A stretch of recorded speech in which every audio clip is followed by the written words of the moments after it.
Israel और Lebanon के बीच संघर्ष विराम अब लागू हो गया है। ये संघर्ष विराम फिलहाल 60 दिनों के लिए है। अमेरिका और फ्रांस की ओर से इस मामले में मध्यस्थता की गई है। इजरायली प्रधानमंत्री नेतन्याहू ने अमेरिकी राष्ट्रपति जो बाइडेन के साथ बातचीत की और अमेरिका की भागीदारी के लिए उन्हें धन्यवाद किया। नेतन्याहू ने अपने भाषण में कहा कि संघर्ष विराम की अवधि इस बात पर निर्भर करती है कि लेबनान में क्या होता है। अगर हिजबुल्लाह ने समझौते का उल्लंघन किया तो इजराइल की तरफ से भी हमले होंगे। बहरहाल संघर्ष विराम का संयुक्त राष्ट्र ने भी स्वागत किया है। यूएन के महासचिव एंटोनियो गुटेरेस ने उम्मीद जताई कि यह समझौता दोनों देशों के लोग जो हिंसा और पीड़ा महसूस कर रहे हैं उसको समाप्त कर सकता है। मैं कैबिनेट की मंजूरी के लिए युद्ध विराम की रूपरेखा लाऊंगा। युद्ध विराम की अवधि लेबनान में क्या होता है उस पर निर्भर करती है। संयुक्त राज्य अमेरिका के साथ और अमेरिकी राष्ट्रपति जो बाइडेन ने लेबनान में इजराइल और हिजबुल्लाह के बीच अमेरिका और फ्रांस की मध्यस्थता से हुए युद्ध विराम समझौते का स्वागत करते हुए इसे अच्छी खबर बताया। बाइडेन ने कहा कि अमेरिका और फ्रांस सहित सभी मध्यस्थता में शामिल देश ये सुनिश्चित करेंगे कि यह समझौता पूरी तरह से लागू हो। बाइडेन ने हिजबुल्लाह को लेकर के कहा कि अगर हिजबुल्लाह या किसी और ने ये समझौता तोड़ा तो इजराइल के लिए खतरा बना, तो फिर इजराइल अंतर्राष्ट्रीय कानून के अनुसार आत्मरक्षा का अधिकार रखता है। बाइडेन ने यह भी कहा कि ये समझौता लेबनान के हित में है। उन्होंने कहा कि गाजा के लोगों की तरह लेबनान के लोग भी हिंसा खत्म हो इसके हकदार हैं। गाजा के लोग नरक से गुजर रहे हैं, उनकी दुनिया पूरी तरह से बिखर गई है।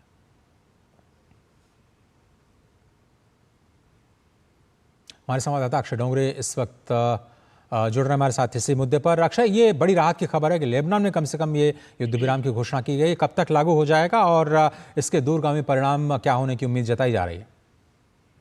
सबसे पहले इस युद्ध विराम की जो शर्तें हैं अजय जी, उनके बारे में अगर बात करें तो उसका सीधा शर्तें ये रखी गई है कि जो साउथ लेबनान है यानी कि दक्षिणी लेबनान का जो क्षेत्र है, लितानी नदी है जो उस देश को डिवाइड करती है साउथ और नॉर्थ के बीच में, तो शर्त ये रखी गई है कि आईडीएफ यानी कि इजरायली डिफेंस फोर्सेज जो ऑपरेशन इस वक्त लेबनान में चला रही है वो एक फेज्ड मैनर में वहां से विड्रॉ करेंगे, वापस इजरायली टेरिटरी में जाएंगे और जो हिजबुल्लाह वहां पर मौजूद है वो लितानी नदी से उत्तर की तरफ चला जाएगा, यानी कि बीच में एक बफर जोन क्रिएट किया जाएगा जहां पर लेबनान की सेना पेट्रोलिंग करेगी और वहां पर कहीं ना कहीं ये जो युद्ध विराम है उसको सुनिश्चित करने में मदद करेगी। इसके अलावा अन्य जो देश है जिनकी सहमति और जिनके मध्यस्थता की वजह से ये युद्ध विराम आया है, जिनमें फ्रांस है, जापान है, अब संयुक्त राज्य अमेरिका है, वे भी इसको पूरी तरह से मॉनिटर करेंगे, इसके ऊपर ध्यान रखेंगे कि इसका पूरी तरह से पालन किया जाए। लेकिन इजराइल की तरफ से चेतावनी दे दी गई है कि अगर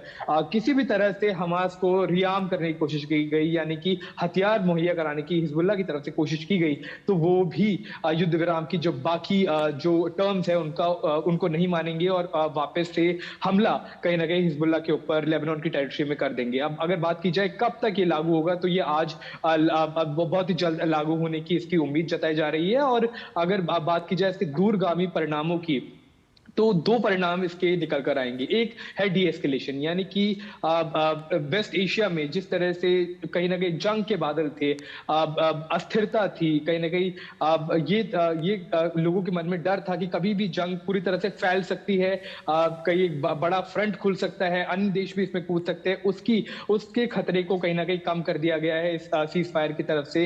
बल्कि अगर दूसरी बात की जाए तो इजराइल अब हमास के ऊपर वापस फोकस कर पाएगा, गाजा में अपने ऑपरेशन इंटेंसिफाई वापस इजराइल करेगा। और कहीं ना कहीं यही कारण है कि जो डोमेस्टिक पब्लिक है इजराइल की वो भी इस सीज़फायर के लिए तभी राजी हुई, पब्लिक ओपिनियन तभी बढ़ा है जब एक तरह से ये बात रखी गई कि लेबनान से हटकर वापस फोकस हमास की तरफ करने की जरूरत है ताकि हमास को पूरी तरह से निस्तानाबूद किया जा सके, ये इजराइल का कहना है। तो मतलब अक्षय ये केवल एक फौरी राहत कही जा सकती है और आंशिक राहत भी कही जा सकती है, क्योंकि लेबनान का हिस्सा अब वहां से तो विड्रॉ करेंगी जो इजराइल की फौजें हैं, लेकिन जैसा कि आप कह रहे हैं कि गजा में जो मुश्किलें थी अभी भी लोगों की वो बनी हुई हैं। साथ ही साथ ईरान से जो रिटेलिएशन हो रहा था बीच बीच में, उस पर भी अभी संकट के बादल छाए हुए हैं और वो कार्रवाई हिजबुल्लाह के खिलाफ, हमास के खिलाफ इजराइल कम से कम इन दोषों में जारी करे। केवल लेबनान अभी सुरक्षित है। जी, आपने बिल्कुल ठीक कहा। लेबनान अब कहीं न कहीं सुरक्षित रहेगा और वो भी इस पर निर्भर करता है कि क्या स्थिति आगे आने वाले दिनों में रहती है। क्योंकि जब ये सीज़ कैबिनेट की मीटिंग चल रही थी, उससे ठीक पहले भी इज़राइल ने बड़े हमले बेरूत में किए। अब रॉकेट लगातार दागे जा रहे हैं, 250 रॉकेट पिछले रविवार को दागे गए हिज़बुल्लाह की तरफ से इज़राइल में। तो कहीं न कहीं स्थिति अभी भी काफ़ी नाज़ुक है।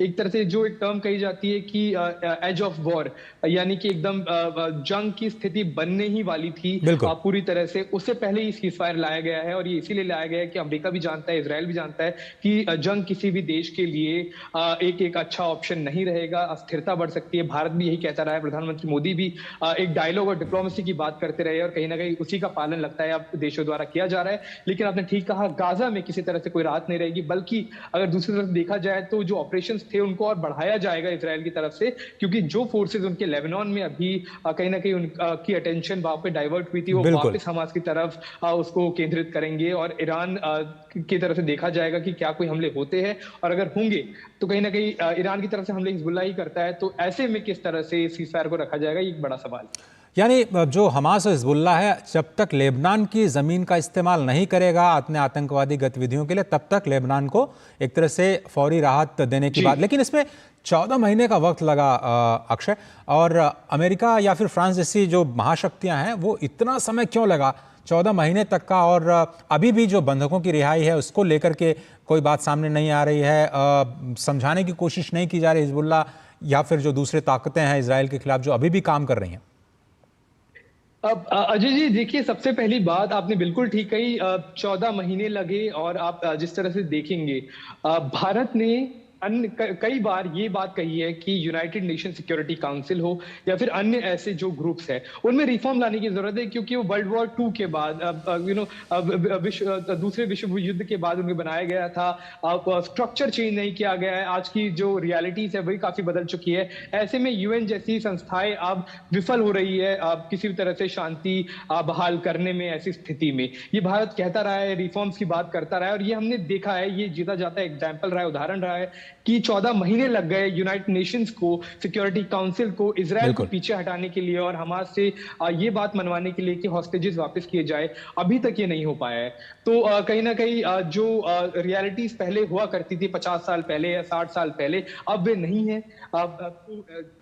ये एक चीज तो दोबारा दोहराने की जरूरत है कि यूएन जैसी जो ऑर्गेनाइजेशंस है वो रिडंडेंट हो चुकी है, यानी कि आज की रियलिटीज के साथ में वो अलाइन नहीं है। तो इसमें बदलाव करने की जरूरत है। भारत जैसे देश जो एक डेमोक्रेसी है, दुनिया की सबसे बड़ी पॉपुलेशन है, उसको अगर यूएनएससी में नहीं रखा जाएगा तो बड़ा सवाल ये खड़ा होता है ऐसी संस्थान के ऊपर। जी अक्षय। तो कहीं ना कहीं फेलियर उनका ही रहा है। और तो बिल्कुल ठीक है, 14 महीने लग गए, लेकिन अभी भी कोई सर्टेनिटी नहीं है, कोई पक्की ये खबर नहीं है कि इस सीज़फायर को मेंटेन किया ही जा पाएगा। तो चलिए, लेकिन कम से कम राहत की खबर की शुरुआत तो कही जा सकती है कि आज सुबह जब लोग उठे होंगे तो कम से कम ये राहत की खबर उन्हें मिली कि चलिए लेबनान से सही, लेकिन शुरुआत तो हुई है कम से कम डी एस्केलेशन की। ये भी मानवता के लिए अच्छी खबर है। बहुत शुक्रिया अक्षय, वक्त निकालने के लिए, तमाम पक्षों पर अपनी जानकारी से हम